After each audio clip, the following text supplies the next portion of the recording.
रिश्ते अच्छे नहीं चल पा रहे हैं। जी हाँ, आपसी पति पत्नी के संबंध भी अच्छे नहीं चल पा रहे हैं, बच्चे भी बात नहीं सुनते हैं, धन की समस्या भी बनी रहती है, घर में कलेश का वातावरण रहता है हमेशा, मन बड़ा खिन्न खिन्न सा रहता है। जाहिर सी बात है, जब कलेश का वातावरण रहेगा, बच्चे बात नहीं सुनेंगे, आपसी संबंध अच्छे नहीं होंगे, धन की समस्या बनी रहेगी, तो मन में एक कलेश तो रहेगा ही। और उस कलेश की वजह से ज़िंदगी आपके स्वास्थ्य में भी गिरावट आती चली जा रही है। जी हाँ, जब कहते हैं ना कि मन चंगा तो कटौती में गंगा, जब हमारा मन ही अच्छा नहीं है तो हमारे स्वास्थ्य में भी गड़बड़ी, और जब हमारा ही स्वास्थ्य सही नहीं तो परिवार के स्वास्थ्य का हम क्या ध्यान रखेंगे। तो इस तरह की समस्याएं मैंने बहुत देखी, और ये तो घर के अंदर की चीज़ें हो गई। जब आप घर से बाहर भी जाते हैं तो भी आपके जो रिश्ते हैं, नाते हैं, जो भाई बंधु से हैं, वो भी कहीं ना कहीं हमेशा डिस्टर्ब रहते हैं। क्यों? क्योंकि आप डिस्टर्ब हैं, आपका चंद्रमा डिस्टर्ब है। जी हाँ, तो आज इसी विषय पे बात करेंगे। नमस्कार, मैं लीला एस्ट्रो आपका अपने चैनल ज्योतिष विस्तार में स्वागत करती हूँ।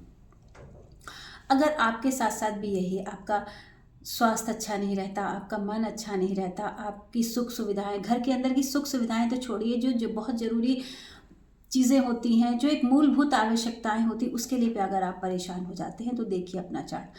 आपके चार्ट में मून, मरकरी और वीनस का कॉम्बिनेशन होगा ही होगा। जी हाँ, ये युतियाँ 3 ग्रहों की युतियाँ होंगी। जरूरी नहीं है कि ये ग्रह जो है तीनों एक ही भाव में बैठे, एक ही भाव में बैठे हों तो भी युति होती है, या ये भाव एक दूसरे, या ये ग्रह एक दूसरे से दृष्टिगत हैं, दृष्टियों से बंधे हुए हैं तो भी जो है युति होती है, और या भाव होते हैं कई तरह के, मतलब बहुत तरीके से ये चीज़ें होती हैं कि हमारे चार्ट में मून, मरकरी, वीनस की युति होती है, कॉम्बिनेशन होता है। तो इसके लक्षण यही होते हैं कि जब आप हर तरफ से परेशान होते हैं, घर का कोई भी कोना, हर कोने से आप जो है परेशान हैं, कहीं से आपको कोई रिलीफ मिल ही नहीं रहा है, इस तरह की दिक्कतें होती मून, मरकरी, वीनस में। कभी कभी तो तीनों को डिग्री सेम हो जाती है, तब भी ये कॉम्बो माना जाता है। तो इसमें आप करें क्या?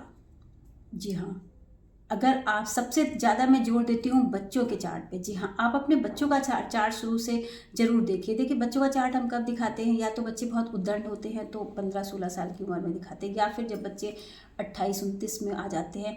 और जितनी जल्दी हम चीज़ों को, जितनी कहते नहीं, एक बीमारी हमें छोटी सी होती, जितनी जल्दी इसको ग्रैप्स कर लेंगे, जितनी जल्दी दवा मिल जाएगी, उतनी जल्दी हम ठीक हो जाएंगे।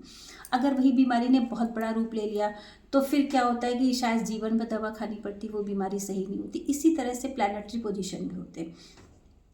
ये भी एक तरह से आपके कर्मों की बीमारी है, आपके प्रारब्ध की बीमारी है।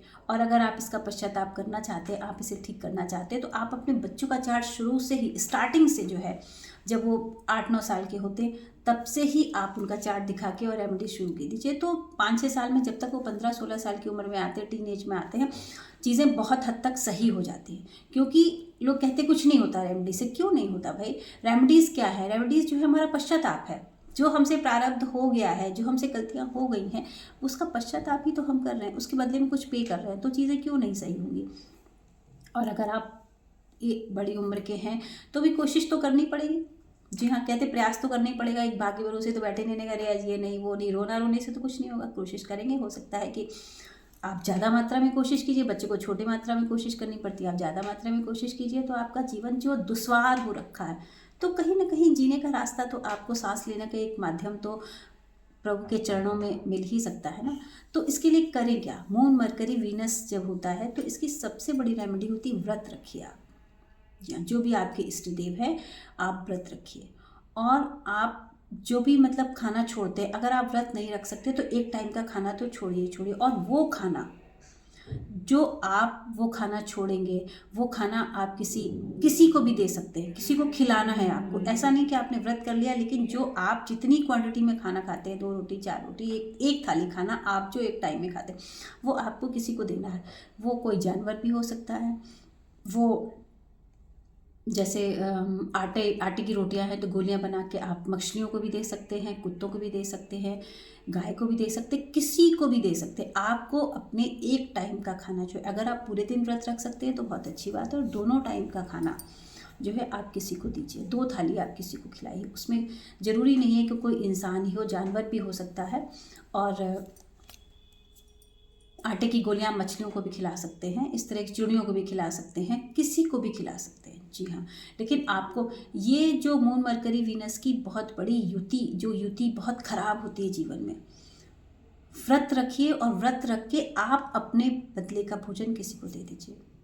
देखिए, जी हाँ, ज़रूर ईश्वर आपकी सुनेंगे और आपके घर में जो दुश्वारियाँ हैं वो धीमे धीमे ख़त्म हो जाएंगी और आपके जीवन आसान हो जाएंगे।